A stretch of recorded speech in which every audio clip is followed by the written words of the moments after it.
a home which has brought happiness to the hearts of so many people despite them not yet having entered it.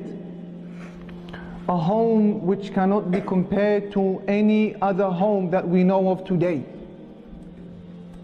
A home that causes every word of every language and every dialect to pause in a state of paralysis, unable to illustrate the magnificence of this particular home.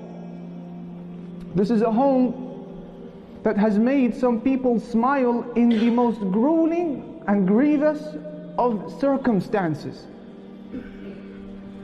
Just merely thinking about this home is enough to raise the burden from the burdened. And it is enough to replace the sorrow within the hearts of the sorrowed into happiness, and tightness into a sense of expanse.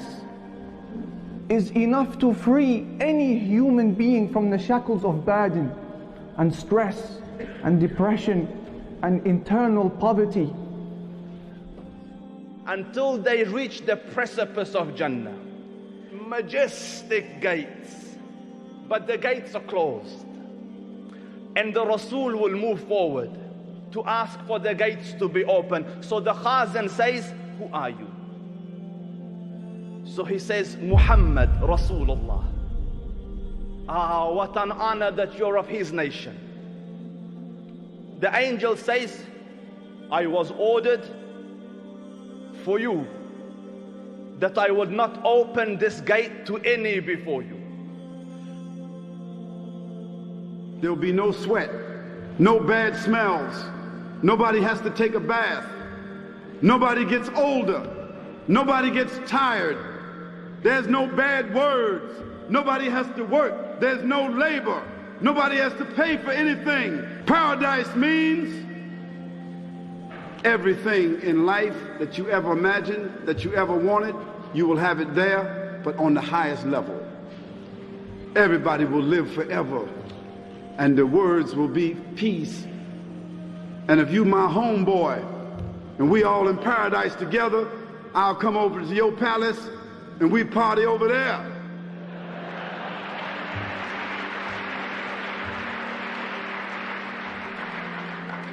Because what else could paradise be but the best of whatever it is people want in this life that they can never have? That's what paradise is.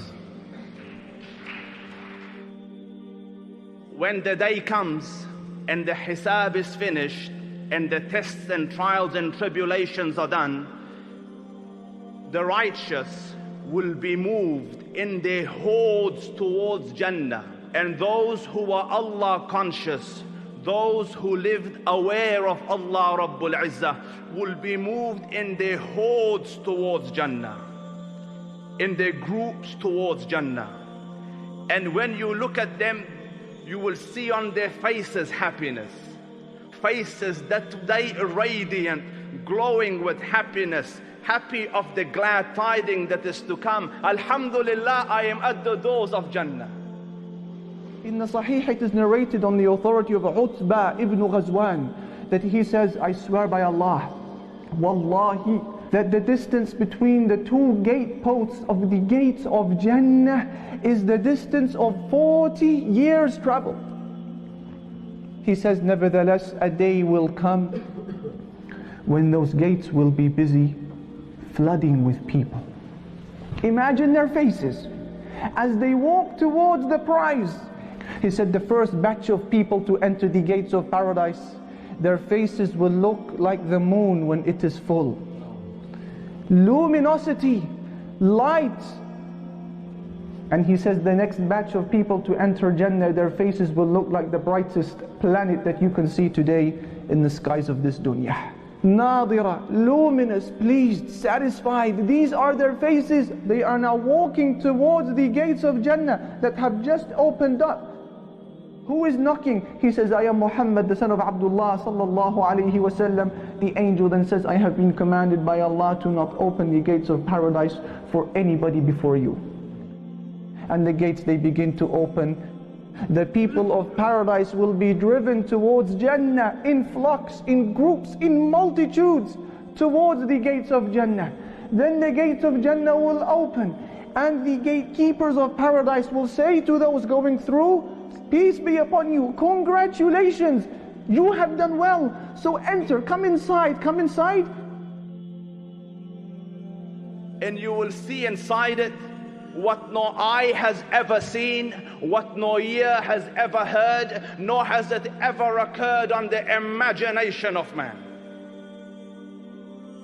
If you ask about its soil and its sand, it is the sensation of misk and saffron. And if you ask about its ceiling, it is the throne of the beneficent. If you were to ask about its cement, it is purified misk. If you were to ask of its stones and pebbles, it is jewels, emeralds and rubies. Can you imagine? Jannah is filled with it.